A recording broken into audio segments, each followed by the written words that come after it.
hermanos y amigos de la Iglesia Cristiana Renacer, bienvenidos a la Escuela de Capacitación Bíblica. Estamos llevando adelante una serie de estudios bíblicos que hemos llamado Huellas, vidas que nos siguen enseñando. ¿Por qué estudiamos huellas? Porque la palabra del Señor nos dice que todo lo que está escrito allí es para nuestra enseñanza, las historias, los personajes bíblicos, todo tiene enseñanza productiva para nosotros para que podamos imitarlos a ellos. Algunos nos animan a crecer en fe, otros a depender más del Señor para servir en distintas áreas, otros cómo llevar adelante al pueblo de Dios. Tenemos de todo tipo de personajes que nos guían, que nos ayudan, que nos dan esa dirección. A veces uno ve el camino cristiano y dice, wow, parece todo nuevo, tan a veces difícil porque nadie lo ha transitado, y no es cierto. La Biblia dice que ya hay muchas personas que han caminado por él y nos han dejado esas huellas para que nosotros pudiéramos entonces también atrevernos. Y yo creo que cuando uno va por un camino donde hay muchas huellas, uno está más tranquilo, ¿no? Uno dice, por acá alguien anduvo y si alguien pasó por aquí, yo también puedo pasar. Así que esas huellas nos ayudan para dar más confianza, más fe, dirección, para saber hacia dónde se dirige, ¿no? Entonces, todo eso nos puede enseñar a nosotros a través de las vidas de las personas, varones, mujeres, niños, adultos, ancianos, de los que Dios ha usado, tanto en el Antiguo como en el Nuevo Testamento, para que sirva para nuestra enseñanza. El apóstol Pablo, inclusive, él mismo se dice, en Filipenses 3:17, él mismo se pone de ejemplo, dice, hermanos, sed imitadores de mí y mirad a los que así se conducen según el ejemplo que tenéis en nosotros. Qué interesante, ¿no? Y hay que tener mucha fe y estar muy seguro de los pasos que uno ha dado. El apóstol Pablo estaba muy seguro, por eso dice, yo sé hacia dónde me dirijo, yo sé cuál es el camino, así que imítenme y síganme hacia donde yo me estoy dirigiendo. Así que podemos confiar que estas personas que lo hicieron antes que nosotros, lo hicieron con fe, con dirección de Dios, y está el resultado. Uno nota el resultado porque hay evidencia, porque cada paso que dieron está acorde con todo lo que dice la palabra de Dios, así que no son pasos locos e individuales que cada uno hizo el camino que quiso. Hay un camino determinado y uno entonces sigue ese camino y mientras lo estamos siguiendo vemos esas huellas que nos dicen, vamos, sigue adelante, no te desanimes. El Señor va ahí adelante y nos va a ayudar en cada paso que demos. Así que no sé, depende del contexto, depende los tiempos, pero ustedes saben que los problemas humanos son los mismos en todas las épocas, así que ya sabemos cómo transitar. Y hoy vamos a aprender acerca de la vida de alguien muy, muy especial, que es Santiago, el hermano y siervo del Señor Jesucristo. El hermano del Señor, lo dice la Biblia en Marcos capítulo 6, versículo 3. Este dato nos proporciona Marcos en su Evangelio del registro de lo que decía toda la gente que estaba alrededor del Señor Jesucristo, ¿no? Y hablando del Señor dice, ¿no es este el carpintero, hijo de María, hermano de Jacobo, de José, de Judas y de Simón? ¿No están también aquí con nosotros sus hermanas? Y se escandalizaban de él. Claro, ellos veían solamente al Jesús humano, al Jesús donde ahí estaba su madre, estaban sus hermanos.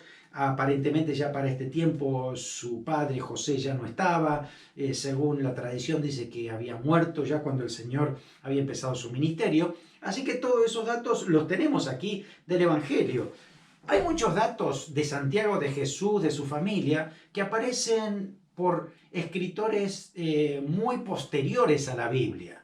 Hay algunos que son 200, 300, 400 años después que Jesús y su familia estuvo aquí en la tierra, ¿no? Entonces, esos datos son de alguna manera muy difíciles de creer si no se ajustan exactamente a lo que dice la Biblia. Por eso nosotros vamos a la palabra de Dios y leemos para ver exactamente qué dice la Biblia.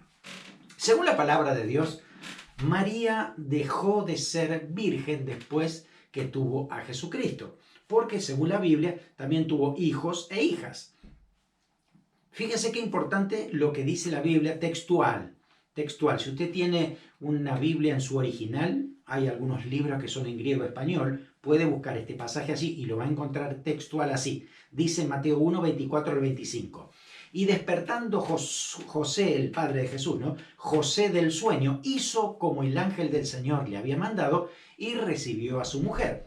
Pero no la conoció hasta que dio a luz a su hijo primogénito y le puso por nombre Jesús. Es importante lo que dice este pasaje porque dice que José no conoció a María y ese conocimiento habla de intimidad sexual. Es decir, José no tuvo relaciones sexuales con María hasta, ¿no? Es decir, hasta, porque ahí termina ese tiempo, hasta dice que dio a luz a su hijo primogénito. También es muy importante la palabra primogénito en griego porque está hablando del primer hijo que tuvo de muchos. Entonces, todo este pasaje nos está hablando de que María en algún momento dejó de ser virgen para poder tener otros hijos más. Así que aquí lo tenemos a María. María tuvo varios hijos. El primero fue Jesús, porque así dice la Biblia, y después, a partir del segundo en adelante, según lo que dice Marcos, capítulo 6, versículo 3, dice, aquí está Jacobo. Después dice, no le voy a poner número porque no dice la Biblia quién está primero y quién está segundo, pero uno asume de que si primero dice Jacobo es el que nació antes, si dice que después está José es el siguiente, después dice que también está con nosotros Judas y Simón. Judas y Simón. También dice sus hermanas. Y al decir plural, asumimos que era más de una, claro. Seguramente, tal vez 2 o 3, no lo sabemos. Pero fíjese usted, todos estos son hijos de José y María, por lo que dice la Escritura, ¿no? Así que Jesús, entonces, es el primogénito y luego todos los demás hermanos nacidos de María y José. Cuando uno va al original griego, encuentra la palabra exactamente que se usa para aquí, lo vamos a poner con otro color, lo vamos a poner aquí, la palabra para decir que todos ellos son hermanos, ¿sí? La palabra que se usa aquí es la palabra adelphos, adelphos, que significa hermanos. Es más, hermanos, según el original, la palabra adelphis es del mismo útero. Hermanos del mismo útero. Eso significa en el original griego. Después ha tenido un símbolo también simbólico, ¿no? Para la iglesia, donde decimos todos somos hermanos. Es decir, en ese sentido, hermanos tan entrañables, ¿no? Que los sentimos como así, hermanos de sangre. Es muy distinto esto, no se está hablando de lo que sería otra palabra diferente para primos, para sobrinos, y es la palabra anepsios. Anepsios significa primo o sobrino, pero esto es diferente. Eso no es exactamente lo que se aplica aquí. Así que por eso vamos a tacharla para decir esa palabra no es la que se usa cuando se habla de los hermanos de Jesús. Así que en conclusión, por el original griego, porque los que escribieron la Biblia, tanto Mateo, Marcos, Lucas y Juan, ellos sabían griego, ellos escribieron griego y gracias a griego tienen las palabras más específicas que en arameo o en hebreo. Así que ellos expresaron exactamente lo que todo el mundo sabía en ese momento y era que María había tenido a sus hijos y entonces Jesús, Jacobo, José, Judas, Simón y estas hermanas eran hermanos del mismo padre, de misma madre. Así que estamos hablando entonces de hermanos, totalmente hermanos, carnales, como decimos nosotros, y a partir de ahí entonces hay que considerar toda la historia, imaginando a estos hermanos de Jesús compartiendo la vida en la casa. compartían la misma comida, las mismas habitaciones, eran tan humanos porque Jesús era humano, además de ser hijo de Dios, era tan humano como sus hermanos. Así que los hermanos crecieron, convivieron con él, hasta que de repente llega el momento en que el Señor ahora empieza su ministerio. Y eso fue un choque. No sé si fue en el momento que Jesús salió o antes de eso, pero para los hermanos que Jesús sea el Mesías ya era algo complicado de asimilar y de entender. Jesús dijo él mismo, dijo que no hay profeta en su tierra y que los enemigos son los de su casa. No sé si lo estaba hablando por sí mismo, pero sí lo estaba hablando en el sentido de que no había profeta en su tierra porque sus parientes y todo lo demás no lo querían aceptar. Ahora después específicamente también la Biblia dice que en principio los hermanos no creían en Jesús. Y hasta María titubeó en algún momento y lo fueron a buscar al Señor. Ya vamos a hablar un poco de eso. Pero lo que queremos decir es esto: Jesús entiende a todos aquellos que tienen familiares directos que están rechazando a Jesús como el Mesías. El Señor los entiende, Él sabe, porque eso pasaba exactamente dentro de su misma casa. Tal vez sucedió para que Jesús comprendiera también a todos aquellos que le está pasando eso. A lo mejor un cónyuge o un hijo, a lo mejor un padre, una madre, tal vez un primo, sobrino, un nieto, alguien de la familia muy querido que no está recibiendo a Jesús, que en este momento lo está rechazando, que lo puede aceptar como alguien de la Biblia, pero no como el Salvador, como el Mesías, como el que puede transformar la vida, ¿no? Entonces, cuando uno está pasando por esto, tal vez tú estás pasando por esa situación, quiero dejarte saber que Jesús sabe de tu tristeza. El Señor está siempre pendiente de las oraciones e intercesiones que tú estás haciendo por ellos, y que también llega un momento en que los va a confrontar el Señor. Porque cuando Jesús aparece resucitado, ya sus hermanos cambia la perspectiva del Señor Jesucristo. Así que todo tiene un tiempo, Dios maneja ese tiempo, pero tú sigues perseverando en oración. A veces las palabras ya no alcanzan, ya cree uno haber dicho todo lo que tenía que decir y parece como que las oportunidades se cerraron. Hay algo que puedes seguir haciendo y es seguir orando e intercediendo por aquellos que todavía no quieren recibir al Señor. Llegará el momento, hazlo con amor, con paciencia.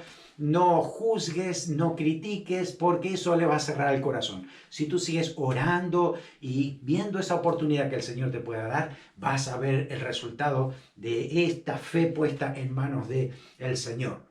Vamos a estudiar la vida entonces de Santiago. Santiago, el hermano del Señor Jesucristo. Bueno, en nuestra Biblia dice Santiago. Y si uno va a internet para buscar el significado, dice recompensado por Dios. Pero hay que saber que la palabra Santiago era un nombre que equivalía a Jacobo, ¿no? Así que Jacobo que tenemos aquí, que el que viene después de Jesús, es el mismo, Santiago. Ahora decimos, ¿por qué Santiago y por qué Jacobo? Bueno, aquí hay algo interesante de saber, y es que es una contracción castellanizada de dos palabras latinas que se escribe Sanctus Jacobus. Sanctus Jacobus. Así. Así que estamos hablando de San Jacobo, ¿no? Esto sería San Jacobo, vamos a ponerlo aquí. San Jacobo. Y con el tiempo se fueron entonces perdiendo las terminaciones para que esto pueda pasar también a nuestro castellano. Así que con el tiempo quedó San Jacob, y si usted lo escucha así rápidamente, el Santiago terminó siendo Santiago con el tiempo. Y entonces, en síntesis, estamos diciendo que Santiago significa San Jacobo. Estamos hablando entonces de el hermano de Jesús, el que le siguió a Jesús con los hijos de María. Así que recordamos, Jesús tuvo entonces a Jacobo o Santiago como hermano, también a José, a Judas, a Simón y a sus hermanas. Es lo que dice la palabra del Señor. todos los hermanos fueron menores que Jesús. ¿Por qué? Y la Biblia dice que Jesús fue el primogénito de María. Así que el resto nacieron después. Así que si nacieron después, ¿dónde habrán nacido? Obviamente que, o probablemente en Nazaret, donde allí vivía toda la familia. Usted sabe que José, María y el niño Jesús fueron a Egipto y de ahí fueron hasta Nazaret, porque había un Herodes terrible que estaba gobernando en Judea y había matado a los niños de su misma edad, así que no se quedaron en Belén. Jesús nació en Belén. El único, por lo menos que sabemos, de la familia que nació en Belén, el resto se fueron todos a vivir a Nazaret y allá permanecieron, ¿no? Básicamente es eso lo que tenemos. No tenemos ningún otro detalle más, así que nos quedamos con eso. Vivió, creció en Nazaret y después con el tiempo, después de la resurrección del Señor, Santiago entonces deja Nazaret y va hacia Jerusalén para servir al Señor en esa región, ¿no? Nazaret estaba al norte, en Galilea, y Jerusalén estaba al sur, en Judea. También Santiago es el que escribe una de las epístolas, ¿no? La epístola a Santiago, el que habla acerca de la fe verdadera y tantos temas tan interesantes, ¿no? Creo que todos nos acordamos el de la lengua, pero hay muchos temas que habla ahí Santiago que son tremendos y están muy bien escritas.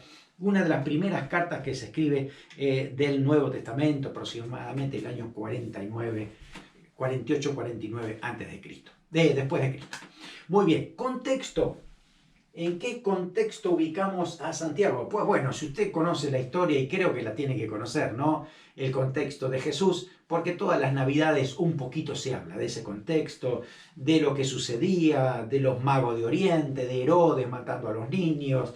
Así que era una situación bastante difícil que sobrellevar. Había revueltas políticas, aquí en Jerusalén siempre aparecía algún rebelde, en el norte también, así que los romanos permanentemente tenían su ejército en toda la región de Israel porque esas revueltas había que combatirlas rápidamente. Y una de las maneras de combatir es no solamente matar a los rebeldes, sino ponerlos crucificados a lo largo del camino, y allí entonces era una manera de decir no se rebelen contra Roma porque así van a terminar, ¿no? Así que era un tiempo muy difícil por esa presión que tenía de parte de Roma. Y usted recuerda, ¿no? Galilea al norte era gente más pobre, Nazaret era pobre, la riqueza más bien estaba en el sur, así que Santiago se crió más bien en el norte, en pueblos humildes, donde no había mucha ostentación de riqueza, así que había que trabajar duro para poder sobrevivir. Era un tiempo difícil donde Santiago entonces estaba allí. Y cuando Jesús sale de su ministerio, el que queda de toda la familia es Jacobo como el mayorcito. Así que si muere José y Jesús se va a su ministerio, el que queda responsable con su madre es Jacobo. Yo creo que Jacobo entonces ha tenido una carga bastante difícil que sobrellevar. Además de sobrevivir en la vida, es ayudar a toda su familia a mantenerse. Si supongo también que él sería carpintero como su padre y como Jesús, ¿no es cierto? Así que era tratar de llevar adelante todo ese trabajo, ese taller, para poder traer alimento a la casa y junto con sus hermanos entonces poder mantenerse. Tal vez eso sea algún factor que haya hecho que sus hermanos no aceptaran a Cristo tan rápidamente, ¿no? Porque el hecho de que tuvieran que estar solos también, y ustedes saben, la familia nos conocemos muy bien, y a veces pasan esas cosas, ¿no es cierto? Así que aquí lo tenemos entonces a los hermanos. En primer momento, en primera instancia, como a veces decimos, ellos no creyeron en Jesús. Claro que también representaba un peligro a nivel político, social, porque la gente sabía que Jesús ahora se estaba como rebelando contra los fariseos, los saduceos y contra Roma también. Así que al recibir toda esa información, era como que la familia también estaban siendo presionadas por esto, ¿no? Tal vez en el mismo barrio le decía, ¿qué está pasando con Jesús? Y parece que Jesús no acepta lo que dicen los fariseos, entonces es como que la familia sentía esa presión. Tal vez en Nazaret eran muy bravos, ¿sí? Era uno de los casos que hay en mismo Nazaret, cuando el Señor fue a predicarle, casi lo apedrean, ¿no? Se salvó porque era hijo de Dios e hizo algo para salvarse, pero lo iban a apedrear o lo iban a despeñar. Así que ahí es cuando vemos nosotros una presión grande. Así que creo que todo eso ha estado en el corazón de sus hermanos, principalmente de Jacobo, ¿no? De Santiago, pensando en todo esto. Ahora, él toma la decisión después de hacer algo diferente. En principio, Jacobo, vamos a hablar de su relación con Jesús. No lo aceptaba a Jesús como el Mesías. Y uno va a la Biblia y encuentra algunos pasajes que nos dicen exactamente esto. Uno va a San Juan capítulo 7, versículos 3 al 5, y escuche, dice, y le dijeron sus hermanos, sal de aquí y vete a Judea, para que también tus discípulos vean las obras que haces. Porque ninguno que procura darse a conocer hace algo en secreto. Si estas cosas haces, manifiéstate al mundo, porque ni aun sus hermanos creían en él. Está clarísimo, ¿no es cierto? Claro, ellos querían que se vaya de Galilea, olvidémonos de Jesús, que no perturbe más por aquí, que se vaya a Judea, allá al sur, y predique, porque ellos no creían en el Señor. Así dice en Juan, ¿no es cierto? Tenemos un pasaje que está tanto en Mateo 12, 46 al 50, como en Marcos 3, 31 al 35, y hasta en Lucas 8, 19, 21, donde también aparece una situación muy particular. Dice así, mientras Jesús hablaba a la gente, he aquí, su madre y sus hermanos estaban afuera y le querían hablar. Y le dijo uno, he aquí tu madre y tus hermanos están afuera y te quieren hablar. Respondiendo él al que le decía esto, dijo, ¿quién es mi madre y quiénes son mis hermanos? Y extendiendo sus manos hacia sus discípulos, dijo, he aquí mi madre y mis hermanos, porque todo aquel que hace la voluntad de mi Padre, que está en los cielos, ese es mi hermano, hermana y madre. Si usted lee todo este pasaje, tiene muchas cosas entre líneas que tiene que prestar atención. Si Jesús dice que el que es mi hermano, hermana y madre son los que hacen la voluntad de Dios, indirectamente está diciendo que mi madre y mis hermanos en este momento no están haciendo la voluntad de Dios. Está haciendo esa diferencia, ¿no? Porque aparentemente aquí los hermanos, la madre, se lo querían llevar a Jesús porque muchos decían que estaba fuera de sí, que no estaba bien, que estaba trastornando la sociedad, así que lo venían a buscar para llevárselo a su casa y convencerlo y decirle, mira, deja esto, ¿no?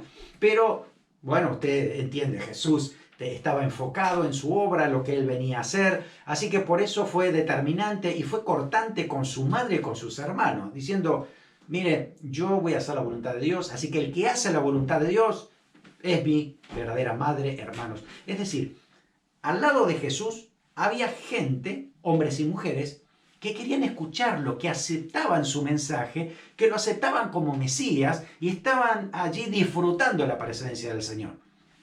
Afuera estaba su madre y sus hermanos que se lo querían llevar a la casa. Así que había un contraste muy grande. Tendría que haber estado su madre y sus hermanos allí a los pies de Jesús también, escuchando el mensaje, pero en este momento no fue lo que pasó.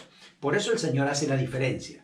Los verdaderos hermanos, hermanas y madres son aquellos que hacen la voluntad de mi Padre. Así que con el tiempo vamos a ver que al fin hacen la voluntad del Padre. Les costó bastante tiempo poder entender todo esto, ¿no? ¿Cuál fue la conversión de Jacobo? ¿Cuándo realmente Jacobo cambia de vista, no cambia de perspectiva y empieza a ser un siervo del Señor, reconociendo a su hermano Jesús como el Mesías, el prometido de Dios? Bueno, la verdad es que si nos vamos a la Biblia, entendemos que cuando Jesús resucita, allí yo creo que ahí es donde marca la diferencia. Uno va a los comentaristas y todos están en la misma página en este sentido, ¿no? De que hay un cambio drástico en Santiago cuando lo ve a Jesús resucitado.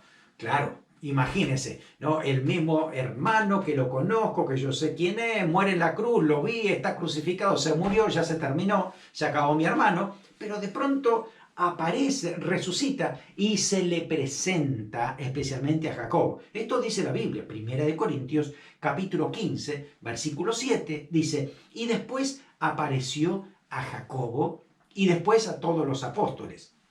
Acuérdense que había algunos apóstoles que se llamaban Jacobo, así que en la Biblia tenemos varios Jacobos, pero en este caso dice, se apareció primero a Jacobo, y Jacobo era el hermano de Jesús, y después a los otros Jacobos dentro de los apóstoles. Así que Jesús va directamente a su hermano. Y fíjense que no dice que se le presentó a José, a Judas, a Simón y a sus hermanas. Se le presenta a Jacobo, porque aparentemente Jacobo era el que tenía el mayor problema con Jesús. Parece que los demás hermanos lo seguirían a Jacobo o a Jesús, no sabemos. Probablemente a Jacobo porque estaba ahí en la casa, ¿no? Pero si el Señor Jesús tocaba a Jacobo, los demás hermanos pues iban a encaminar también, eran como los seguidores, ¿no? de Santiago. Así que ahí es cuando él ve a Jesús resucitado, ya es un cambio, ¿no? Ahí se da cuenta de que Jesús era también Dios, además de ser humano, que era el Cristo, el Mesías, el que había venido a redimir la humanidad. Qué tremendo encuentro, ¿no? Qué lindo encuentro habrá sido ese de Jesús con su hermano Jacobo, ¿no? Ahí manifestándose, resucitado, viviendo. Ha sido maravilloso. No nos perdamos ese video en el cielo si hay repetición, ¿no? Bueno, también Santiago no solamente recibe al Señor y se convierte en un discípulo, va él junto con los demás hermanos y su mamá al aposento alto a buscar el poder del Espíritu Santo. Él sabía que todo lo que dijo Jesús ahora era verdad porque él resucitó, así que recapitulemos todo lo que dijo Jesús y él dijo que tenemos que ir al aposento alto allí a esperar al Espíritu Santo venir sobre nuestras vidas. Así que en Hechos 1:14 dice, todos estos perseveraban unánimes en oración y ruego con las mujeres, con María, la madre de Jesús, y con sus hermanos. Así que todos aquí estaban en el aposento alto buscando esa experiencia sobrenatural, la llenura, el poder del Espíritu Santo. Y qué interesante habrá sido, ¿no? Allí donde toda su familia, inclusive, ahí fueron revestidos de poder, hablaban en nuevas lenguas, tenían una lengua aquí de fuego sobre la cabeza, empezaron a predicar el mensaje de la palabra de Dios. Eso fue maravilloso. Así que allí fue donde recibió poder del Espíritu Santo y empezó a servir de una manera tremenda, Santiago, marcando una diferencia tan grande en la iglesia que al punto llegó a ser el líder de la iglesia de Jerusalén. Había varios pilares allí, pero siempre se menciona como que el que tenía la última palabra en la iglesia de Jerusalén era Jacobo, el hermano del Señor Jesucristo. Cuando uno va a la Biblia, encuentra, por ejemplo, en Hechos capítulo 12, versículo 17, que Pedro, hablando de Pedro cuando sale de la cárcel, dice, él haciéndoles con la mano señal de que se callasen, les contó cómo el Señor le había sacado de la cárcel y dijo, haced saber esto a Jacobo y a los hermanos. Y salió y se fue a otro lugar. Es decir, avísenle al pastor que estoy libre. Esa es la idea de lo que dijo Pedro, ¿no? Así que fíjese que Pedro se sometió a la autoridad de Jacobo, de Santiago, el hermano del Señor, porque era un líder tremendo en la iglesia de Jerusalén. Así que fíjense que no era tanto Pedro, era Jacobo, ¿no? El hermano del Señor aquí. Cuando uno va a Gálatas 1:19, también el apóstol Pablo dice, pero no vi a ninguno de los otros apóstoles, sino a Jacobo, el hermano del Señor. Así que en un momento, no sé qué hubiera pasado, que todos los otros apóstoles no estaban ahí en Jerusalén, pero así permanecía firme. Ahí era Santiago, el hermano del Señor, como líder de la iglesia. Cuando uno va también a Gálatas capítulo 2:9, dice también Pablo, reconociendo la gracia que me ha sido dada, Jacobo, el hermano de Jesús, Cefas, o sea Pedro, y Juan, que eran considerados como columnas, nos dieron a mí y a Bernabé la diestra en señal de compañerismo para que nosotros fuésemos a los gentiles y ellos a la circuncisión. Así que fíjese que Jacobo, Pedro y Juan eran los tres columnas de la iglesia de Jerusalén, ¿no? Sostenidos espiritualmente por ellos tres, además del resto, ¿no es cierto? Pero eran los más importantes. Y de esos tres, el que tenía la palabra final era Santiago. Ahora lo vamos a ver. ¿Cómo era el carácter de Santiago? Bueno, no hay muchos versículos en cuanto a lo que dice en cuanto al Evangelio, pero cuando uno lee la carta que él mismo escribió, ¿no? Santiago, encuentra muchos detalles que él mismo revela de cómo podría haber sido su carácter. Además, hay algunos escritores de entre el año 100 200 después de Cristo que por transmisión oral habían recibido algunas características de Santiago y lo han registrado allí dando algunos detalles de cómo podría haber sido Santiago. Así que encontramos que él era muy perseverante. Según algunos comentaristas dicen que Santiago tenía rodillas que parecían a los de un camello, de tanto orar. Oraba y oraba tremendamente, ¿no? Pasando tiempo en la presencia de Dios, del Señor Jesucristo, de su hermano, ¿no? Orando ahí, clamándole al Señor. Así que callos se habían hecho en sus rodillas. Eso nos habla de perseverancia, de estar constante, ¿no? De estar enfocado, de saber que si Dios tenía la respuesta, vamos a buscarlo a Él, ¿no? Ahí estaba. Era muy firme en sus declaraciones. Su carta nos muestra esto. Lea usted Santiago y se va a dar cuenta que lo que él dice es así y no lo cambiemos porque eso es palabra del Señor, ¿no? Así que eso lo vemos en su carácter firme, en sus convicciones. También era pacificador. Ayudaba siempre a llegar a acuerdos a otras personas. Hechos capítulo 15 y algunos otros casos, es como que él trataba de que haya paz en medio de los gentiles, de los judíos, entre los judíos mismos, para que puedan sobrellevar, todo lo que era la iglesia del Señor, todos los propósitos de Dios a través de la iglesia. En su carácter también tuvo sus debilidades. Usted sabe que como seres humanos todos tenemos debilidades. Y en un momento, esto de tanto cuidar a los judíos, según un incidente que hubo en Antioquía, es como que se apartaban los judíos por un lado cuando estaban allí los gentiles, ¿no? Y como que se hacían dos grupos. Y Pablo, como cuando vio eso, que por un lado estaban los de Jacobo, Pedro, y hasta dice Bernabé, cayó en esto, se puso ahí en medio de todo y dijo, hermano, ¿qué estamos haciendo? Acá somos todo un pueblo en Cristo, no podemos comer separados, somos todos uno. Así que compartieron después la mesa todos juntos, ¿no? Pero es como que estaba esto de, no molestemos demasiado a los judíos, ¿no? Como ellos son de la ley, tiene tanta tradición, ¿no? Y repetémoslo, pero a veces se pasaba de línea y aparecía el miedo, ¿no? Y el temor. Así que eso tuvo que someter al Señor para que Dios le dé firmeza y el Señor siguió trabajando también en Santiago.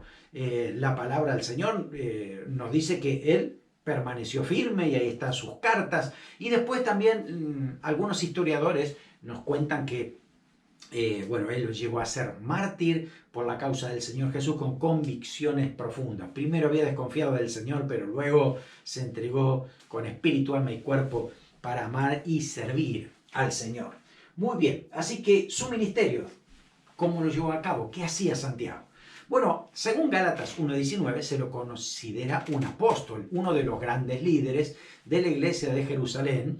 En la iglesia primitiva dice que era uno, acuérdense, de estas 3 columnas que estaban allí, y que recibió el mensaje para poder llevárselo a los judíos, y cuando se encuentra con el apóstol Pablo, le da la bendición para que él lleve el mensaje a los gentiles. Así que era como que se habían repartido el trabajo. Ok, Santiago y los demás apóstoles trabajaban con los judíos y Pablo y los demás seguidores suyos trabajaban entonces con los gentiles, los que no eran judíos.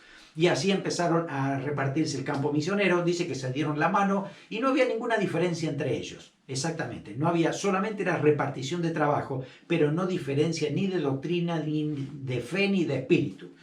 Así que lo demás entonces indicaban que Santiago era el líder de la iglesia y lo respetaban como tal.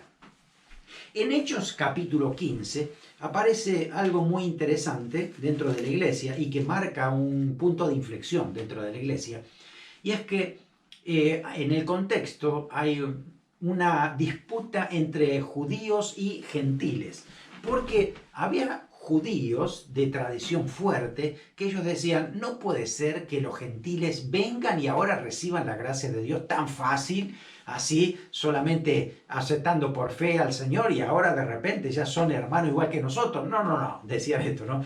Primero que se hagan judíos, que se circunciden, que guarden el sábado, que guarden la fiesta, entonces después sí pueden ser cristianos.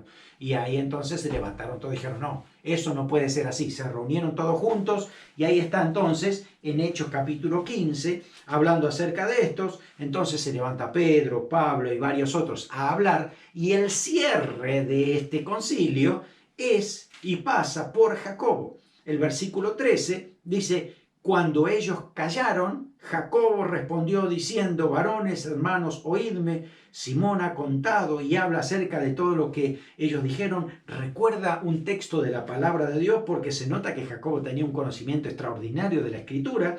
Y después, al final, el versículo 19 dice: por lo cual yo juzgo que no se inquiete a los gentiles que se convierten a Dios, sino que se les escriban que se aparten de la contaminación de los ídolos, fornicación, ahogado y sangre. No, porque justamente esto dice: no podemos inquietar a los gentiles que se convierten al Señor. ¿Cómo le vamos a imponer todas estas cosas? Y el apóstol Pablo también decía: ¿cómo, hermanos, le vamos a dar? Y Pedro también, ¿no? Diciendo: ¿cómo le vamos a imponer cosas que ni nosotros podríamos cumplir? Así que esto ya pasó. Eso era una cuestión de la ley. Ahora entonces estamos frente a una iglesia a partir de Hechos 15, una iglesia constituida tanto de judíos y gentiles en igualdad de condiciones, sin diferencias, porque todos tenemos lo mismo, la fe en Jesucristo, y somos salvos por gracia, más allá de las culturas que nosotros pudiéramos estar viviendo, ¿no?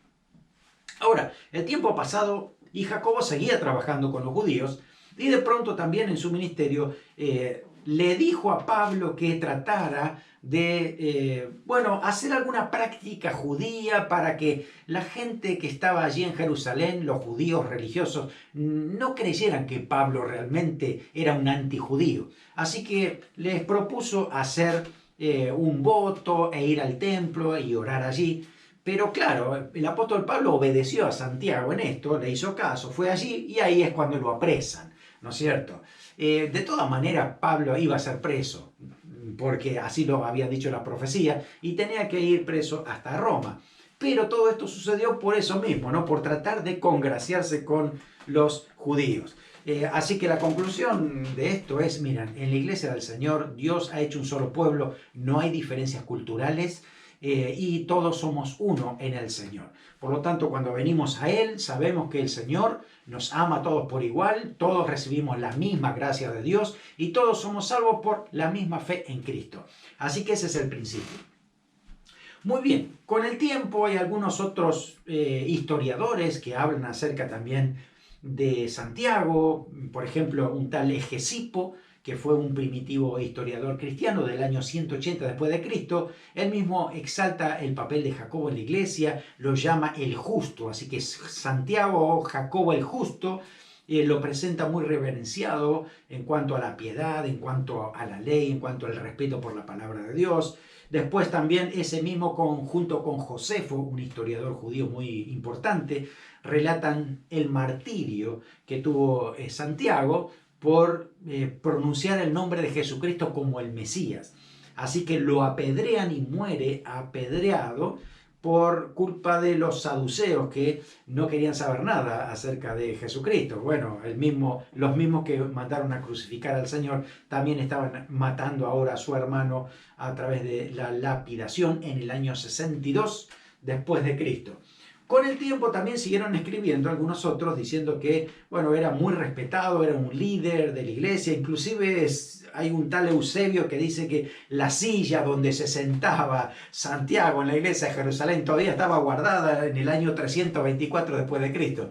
Bueno, esas cosas que a veces son más tradición que otra cosa. Pero quiero decir, se respetaba la posición de autoridad que tenía Santiago dentro de la iglesia, y él era el que dirigía a la iglesia del Señor en Jerusalén. Tremendo el cambio que el Señor hizo en él, ¿no? Esa resurrección, la resurrección de Cristo marcó la diferencia. Así que en cuanto a sus huellas, decimos esto: es tan importante este encuentro con el Cristo resucitado. Santiago tuvo su conversión en ese encuentro con el Señor, ¿no? Y todos necesitamos tener ese encuentro con el Señor resucitado. Una cosa es saber de Jesús, saber todos los datos del Señor, pero otra cosa es tener un encuentro diario, personal con el Señor Jesús, donde lo escuchamos, donde le agradecemos, le alabamos, le exaltamos, hay comunión, sentimos su presencia. Eso es lo que necesitamos permanentemente, diariamente. Esos son los encuentros que nos marcan para siempre. con el Cristo resucitado. Como lo hizo Santiago, lo tiene que hacer con nosotros. Obviamente no es una presencia visible, pero es una presencia que se manifiesta en nuestras vidas, en nuestro entorno, en nuestro ministerio, en nuestro andar diario. Así que el Señor quiere seguir obrando y manifestándose en medio nuestro. También en su huella muchas veces aprendemos que siempre hay algunos celos y envidia dentro de la familia cuando Dios quiere usar a alguien, ¿no? Si usted va a la palabra del Señor, encuentra, por ejemplo, a José. José y sus hermanos. Los hermanos lo querían matar, ¿no? Gracias a Dios que no lo mataron y lo pudieron mandar allí vendido de esclavo, ¿no? Y usted sabe todo lo que Dios hizo a través de José. Pero ¿por qué? Porque José era el menor de todos los hermanos, excepto el Benjamín, ¿no? Pero José les contó que él iba a ser bendecido por Dios, que iba a ser dirigente, que ellos iban a inclinar ante él, y eso no le gustó para nada. Así que eso siempre va a pasar. Lo mismo pasaba con David y sus hermanos, ¿no? Cuando David iba a pelear contra Goliat, el hermano mayor se enojó con él, dice, ¿qué has venido acá? Yo sé que has venido a ver la guerra, nada más, y le ofendió realmente, pero bueno, David lo dejó pasar. Pero siempre pasa eso, en la familia, cuando alguien de la familia empieza a servir al Señor, los demás dicen, ¿qué le pasa a este? Se hace el santo, oye, ¿por qué Dios lo va a usar a él más que a nosotros si nosotros lo conocemos? Pero no tiene nada que ver, cuando Dios quiere levantar a alguien, quiere usar a alguien, puede ser el menos pensado de la familia. A veces puede ser el matrimonio, a veces creemos que uno es el que tiene que ser usado por Dios y no el otro, o el esposo o la esposa, y de repente eso no tiene que pasar en nuestra vida. Gloria a Dios si Dios usa a nuestra esposa o a nuestro esposo para hablarnos del Señor, y somos guiados por el Señor por eso, ¿no? Pero eso no debería existir dentro de la familia. A veces va a pasar, ¿no? A veces pasa esas cosas, el matrimonio, en la familia o en los hermanos de la iglesia, ¿no? Que de repente uno dice, bueno, yo hace 40 años que estoy en la iglesia y este que hace 5 ahora ya lo ponen de diácono, ¿qué pasó? No, y nos ofendemos, pero usted sabe que el servicio al Señor y cómo Dios reparte ministerios no es por cantidad de años que estemos en una iglesia, sino porque Dios reparte como Él quiere. Él a quien quiere le da un don, a quien quiere le da otro, así que Dios nos usa para su gloria como Él lo quiere hacer. Por tanto, nosotros deberíamos sujetarnos a esto, negarnos a nosotros mismos, darle gloria a Dios y escuchar dirección espiritual a través de otros que son miembros de nuestra familia. Tal vez Dios quiere hablarnos y hablarnos bien, bien duro a través de un hijo. Y uno dice, no, ¿cómo mi hijo me va a hablar? ¿Por qué no? Si nuestros hijos son guiados por el Señor y tienen palabra de Dios, hay que escucharlo.